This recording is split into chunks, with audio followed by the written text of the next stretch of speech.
video based on what I tried to describe yesterday on how to prioritize accounts and how to build lists, because I found that's really the main bottleneck, or I would say the main part of our service that we should improve.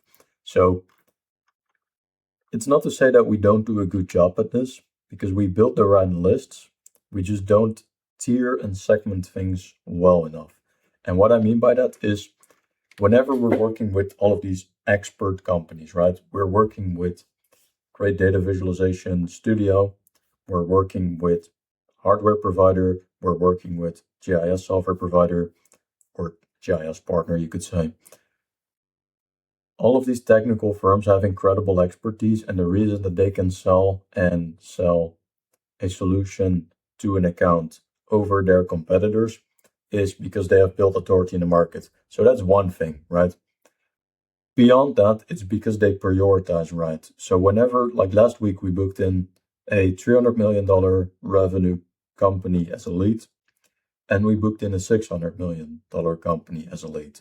And a few months ago, we did McKinsey, we did $500 million company, we did $3.5 billion company, TomTom, we did Instacart, we did, again, McKinsey, we did a lot of governments as well.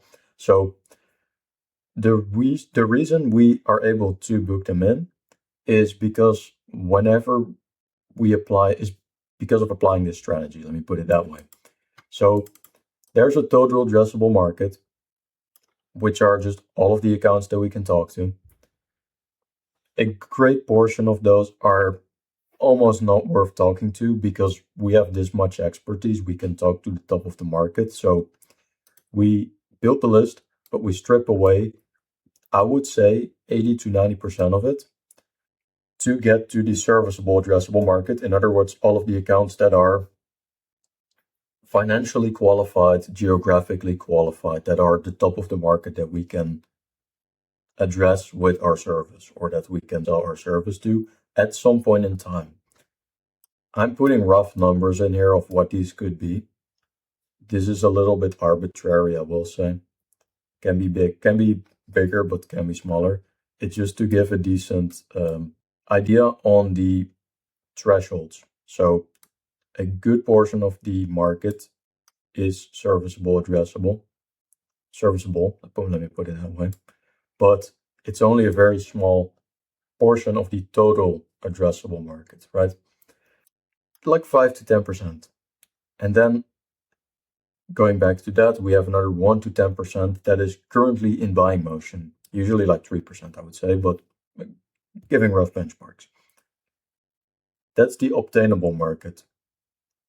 That portion of the market is the one segment that we should put 90% or 80 to 90% of our effort into as far as the SDR side of things. And then the rest of the marketing side of things, cold email, content marketing, is addressing this portion of the market. But the actual SDRs or account executives or whoever the salespeople are should be focusing on this small piece of the market. The way in which we build our lists therefore has to reflect this. So we're trying to build a list for outreach in general. We will see, okay, we can build a list of 10,000 accounts, but that's not really worth doing because 90% will strip away. So let's build a smaller list of 200 to 1K accounts, 500 to 1K accounts. Again, can be more, can be less, but giving rough ranges. That list is going to be highly qualified, generally speaking, but only a small subsegment of that list is going to be in buying motion. We want to still market here with content and with building authority and with cold email outreach, but we don't want to put a lot of effort into personalization. So hence why we just use cold email. We still want it to be relevant. We still want to have good deliverability. We still want to track if people open the emails and see everything. But we are not doing it to the extent that we should be doing it with the obtainable market. So whenever you're building a list for cold email, you want to set the top tier accounts aside for the SDR. You don't want to touch them with cold email because the SDR can reach them.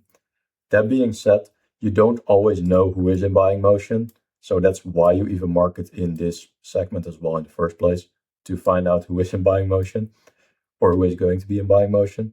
So for those two reasons, pretty much, like finding out who is in buying motion and making sure that you're priming prospects before they are in buying motion.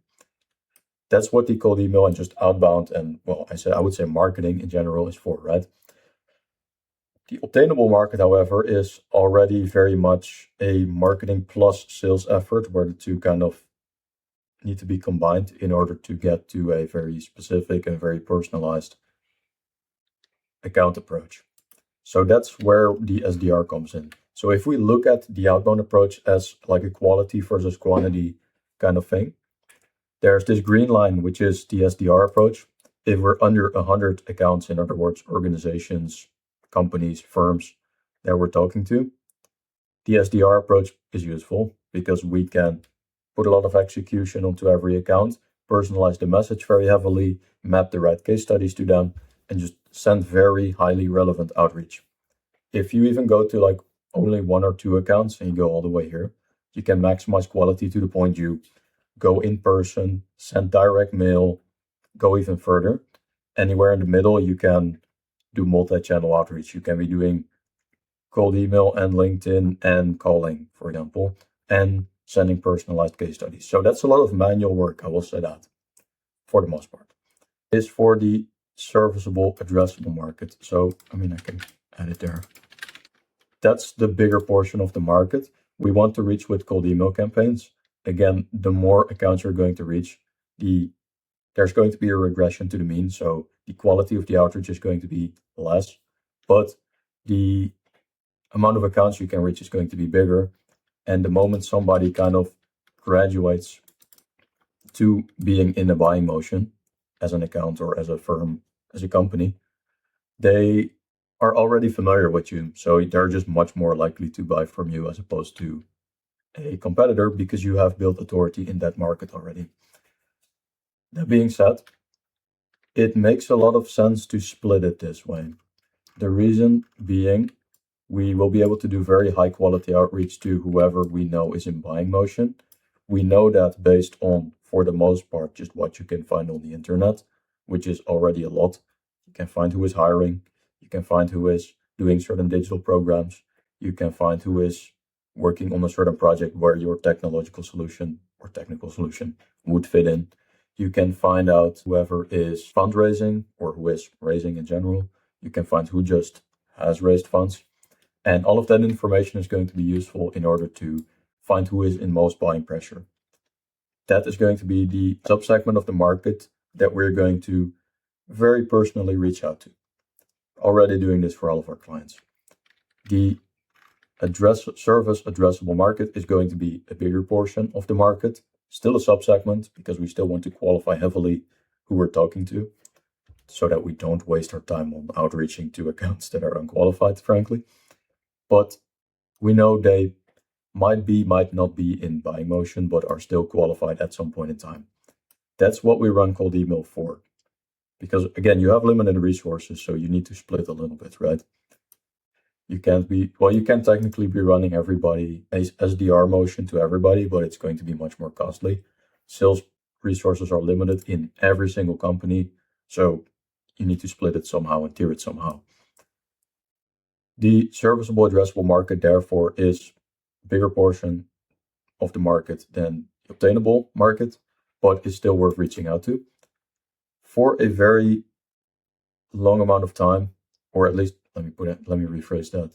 A good portion of the serviceable addressable market you won't know is already in buying motion.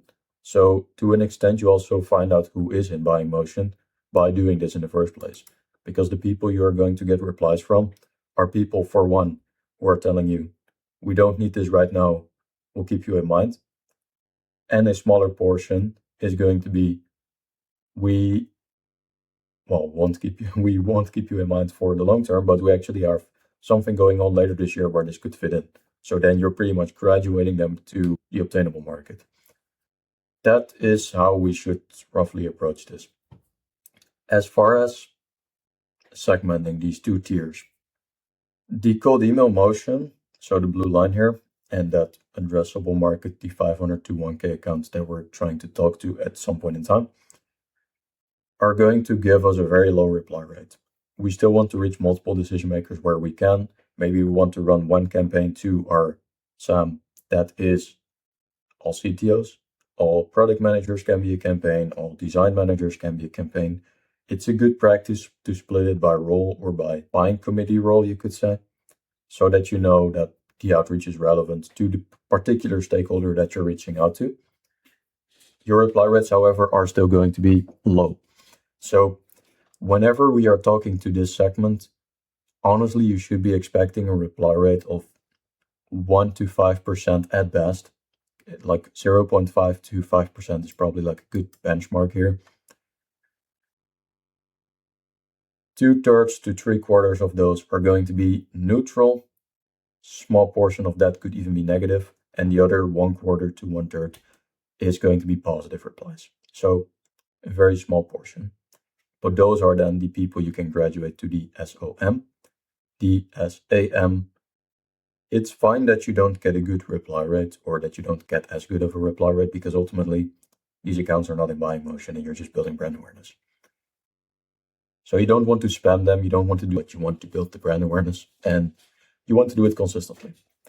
For the serviceable, obtainable market, however, we want to shoot for, honestly, we want to get 100% reply rate, obviously, because we know that these accounts are in buying motion or most likely in buying motion. So we need to make sure that we just need to make sure we get a reply. So I think 80% is probably more fair of a reply rate that you should expect from there.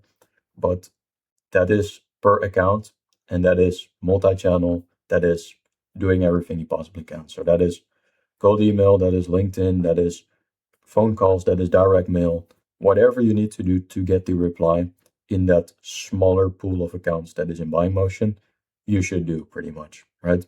So that is how we track it, and that is how we should segment this. I hope that makes sense at all.